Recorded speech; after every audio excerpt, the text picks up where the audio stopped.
Back in the day in the 1990s, this R&B group TLC, one of my favorites, had a song called What About Your Friends? So what about your friends? You know, we all pray for the perfect girlfriend. God, send me the perfect girlfriend, send me the perfect boyfriend, send me the perfect marriage mate. But the reality of it is that, especially living in the United States, 50% of marriages end in divorce. So who do you lean on then? Your family members? The only problem with that is that our older family members are going to be aging and eventually, passing on. And our family members of our age group, cousins and siblings, oftentimes they move away, they get caught up in their own lives. So they might not be there for you as physically as much as you would like them to. So who do we rely on? Who is going to be that support system that we can actually choose, sort of mold the time that we spend with them along the way? Because often with family, it's kind of forced, right? Like Thanksgivings, Christmases, right? Which is also a beautiful thing. There are lessons to be learned in that. But with friendships, hopefully you've chosen these people to be in your life. Hopefully you've chosen these friends. So what about your friends? Your friends have a big impact on your life, your emotional, your mental, and your physical and spiritual well-being.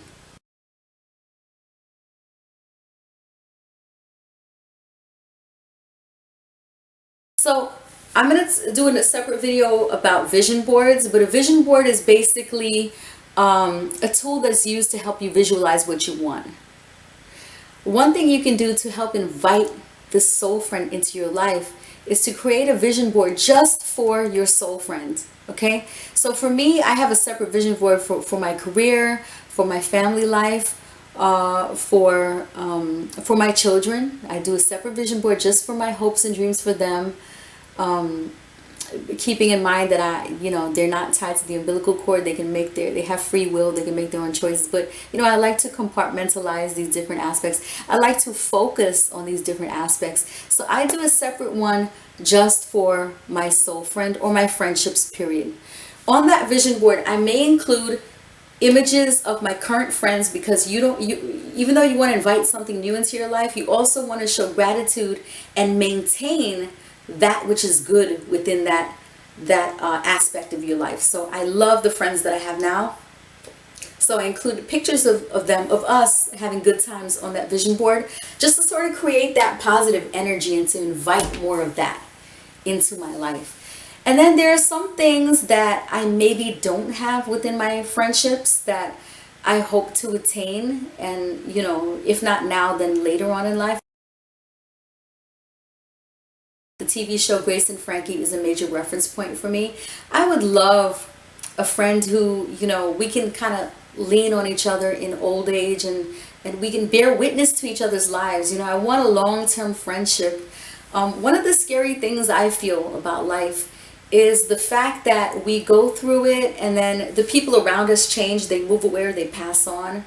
And you kind of feel like you want a witness from day one. You want someone who's been there to witness all these events, all these things in your life, not just to talk about it, but just so that they understand you, just so that they know what you've been through, right? I mean, who understands you better than you?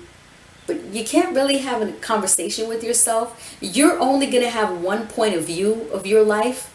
It's cool to have a witness who has a little bit of a different point of view. You know what I'm saying? So, I actually believe that that's one of the reasons why people get married. I'm going to do a whole separate video on marriage, but I know definitely for me it was one of the reasons why I got married. To have someone to bear witness to my life, to build with together, right? So these are the things that I want in my life, and I'm definitely going to put that on my vision board.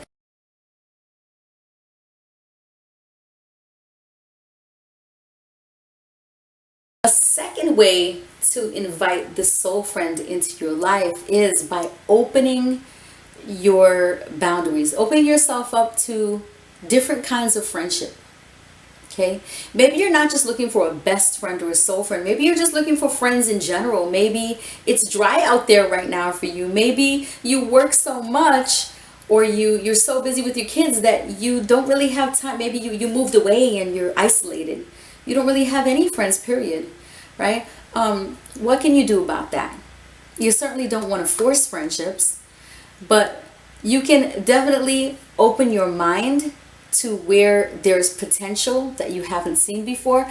Maybe you're excluding people because of superficial reasons, maybe because you think they're of a different age group than you and that you won't have anything in common. But the truth is that a lot of times we have more in common with people of different age groups than we do with people within our age.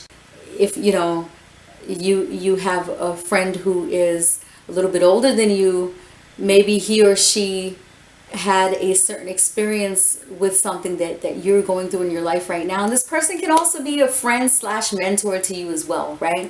So definitely open your mind to people who are from a different background than you. As far as age, ethnicity is another thing, right? You'd be surprised. You might be very proud of your culture and very sort of isolated within your bubble, but the soul spirit is the soul spirit. It's a totally different thing from what kind of music you like or what kind of food you like to eat and things like that. Blood is thick. I do believe in ancestral connections and all these things, but what is ancestry? We go way back. We were all once connected. So definitely there is a person out there who looks nothing like you, who you can have a soul connection with. So look to some of your co-workers as well. You might be boxing people in. You might, there's a saying, keep things separate, keep your work life separate from your personal life. I'm not saying to go out there and make friends with your supervisor and then go out and get drunk together. But there may be a coworker at your job who is showing signs that he or she wants to hang out with you, or maybe you have a bit of a connection. Feel that person out. I'm not saying make yourself, be a beggar and make yourself feel embarrassed by constantly asking them to go hang out and they keep saying no. You have to feel the energy from this person and decide whether there's interest or not. Don't be afraid to invite your coworker out for a drink on a Friday, or to have a conversation with a coworker who is, from a different walk of life than you. The same goes for neighbors, people, just make sure that you're not making this a friendship of convenience. If you have to force it and you're the one giving and it's not being reciprocated, then you need to pull back. And if it needs to die, if the relationship needs to die, let it die, baby. Let it fly, right? Because you'll know when it's right for you. I had a beautiful friendship with a neighbor of mine who was in her late 70s, possibly her 80s. I didn't seek out this friendship. She actually approached me one day as I was gardening. I was watering my garden, and she made conversation, and the conversation flowed so easily. I was shocked at how, it wasn't that forced kind of neighbor conversation where we were just talking about the weather or something. It was like she asked a question, and then we went right straight deep into a conversation. I got to know her more throughout the years, and I realized that she was really fun to be with. Oh man, she had a more youthful spirit than most of my friends who were my age or younger. This lady was just like a firecracker. She had me rolling, belly laughs. And a lot of my friends didn't even do that for me. Unfortunately, she moved away. She had a death in her family, and she moved out of state, and I wasn't able to see her again. She does shoot me a phone call once a year. She's not into texting, so I tried to text her before and she doesn't really understand how to do it, which is cool.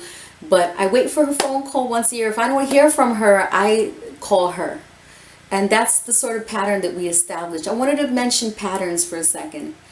With this neighbor of mine, I didn't invite her to, let's say, my birthday party, if I had my birthday party at a club, right? I invited her over to my place for wine because she loved the wine. And she invited me over to her house much more frequently. She was more comfortable, it seemed, with having me at her house, which I just kind of went with it, But, we had to establish a pattern. I had to sort of listen and receive messages as to what she wanted. And we kind of formulated what we wanted from each other at that time. So I knew that she didn't want to be a part of my other friendship circle, my younger friends, which was fine. I knew that she was not into going to loud clubs, even though she was a firecracker, right? She was her own party, right? In her living room, she was just so much fun. We had a connection with arts and crafts. I don't have that connection with a lot of my other friends. So, you know, you may have a special thing with certain friends and not have that with others, and that's fine. That's fine. This friend, I did not expect my neighbor, if I was in physical need of something, for her to come over and help me, right? Like if my engine wasn't starting, I wouldn't expect her to come out and start using her jumper cables. I don't even know if she had jumper cables, and help start my car, right? That wasn't the type of thing that I expected from her friendship. So every friendship, you have expectations. You know, I may do that for her, but I didn't expect her to do that for me, right? So in my opinion, you know, you need to be tolerant with your friend. You need to kind of, whether it's spoken or unspoken, you need to sort of come to a meeting point as far as what you want from each other, right? So I just wanted to talk about an unusual friendship that I had that was one of my best friendships, right? So definitely stay open to new friendships. You see, I'm a person who has a lot on my plate. I've always got a lot of things going on, and I know that I'm not able to be the kind of friend who checks in with her bestie every single day. There are besties out there that check in. I'm talking about talking on the phone, not even texting, every single day. Are you one of those people? That's beautiful. That's great if you are, but I'm not the one. I don't even know about once a week. Once a week is a lot to me because I have a family. I have kids. I also have a very large and dynamic nuclear family. You know, my parents and siblings and cousins and aunts and uncles.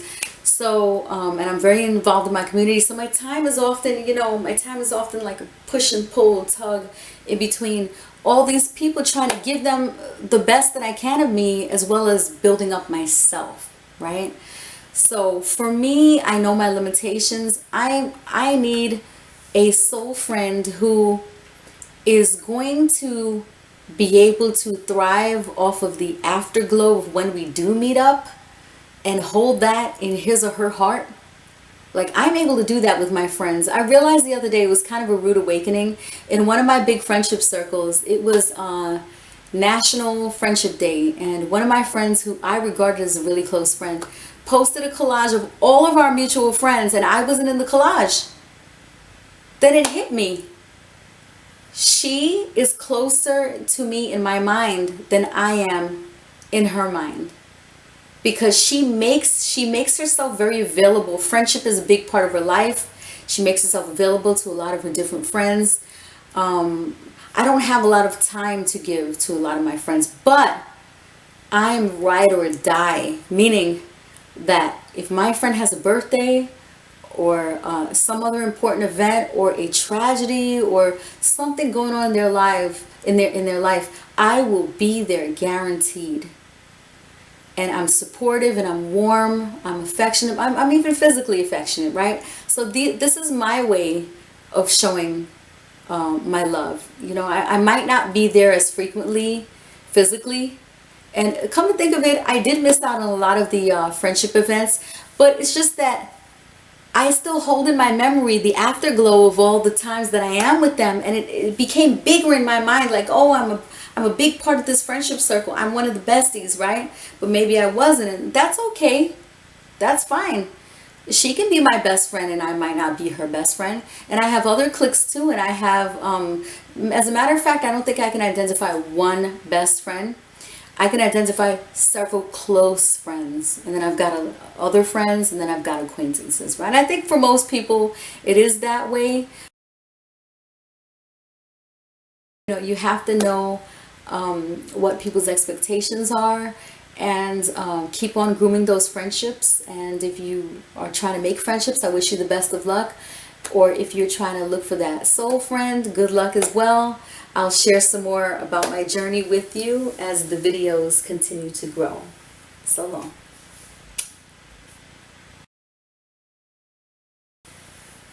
I'm going to recommend two products, actually three products, First is a stone, a very powerful stone. I love the color because the color is so cool, and the color is a little bit indigo, and I love indigo. You know, indigo, this kind of blue color is a very laid back, cool color. I feel like it's also a strong color without, but you know, it's not as strong as red where it's like fiery and aggressive, but it's more of like, it's strong but it's not aggressive, right? Which is what you kind of need to be in friendships. And that stone is called lapis lazuli.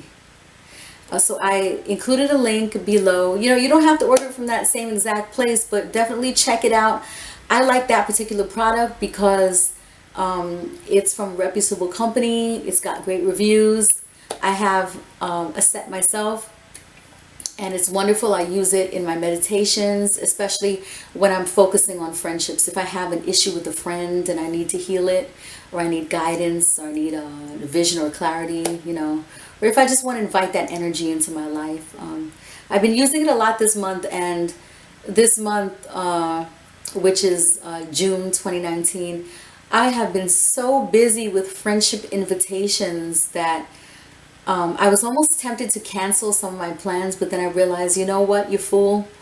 You don't see these friends all year round because you're so busy. My job keeps me very, very busy. So sometimes you just got to flow with what the energy of the universe is putting out there, because sometimes an energy has an expiration date. And I feel like if I don't take the opportunities now to accept these invitations, it will either lead to hurt communication, hurt feelings on their part. And you know, I don't see them often. Rejecting them, you know, during the only time that we make plans would be detrimental to our relationship. Also, yeah, I've been getting a lot of invitations, and it feels good because it reminds me that I have friends to lean back on, and it just keeps me healthy mentally and emotionally. You know, I can share a lot of things with them that I can't with my family members. It is taking me off schedule with a lot of my work and my plans, but I'm trying to work on that, and I feel like this energy is going to last for the month of June, and then in July for me, I'm sorry, for the month of July, and then in August for me, it's probably going to calm down a little bit. So, you know, again, you have to ride the wave when the wave is here. At the same time, don't lose yourself, don't lose your routine or your schedule, which I'm being careful not to.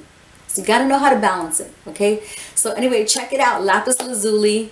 And the next two products are from the Chicken Soup for the Soul series. Check them out.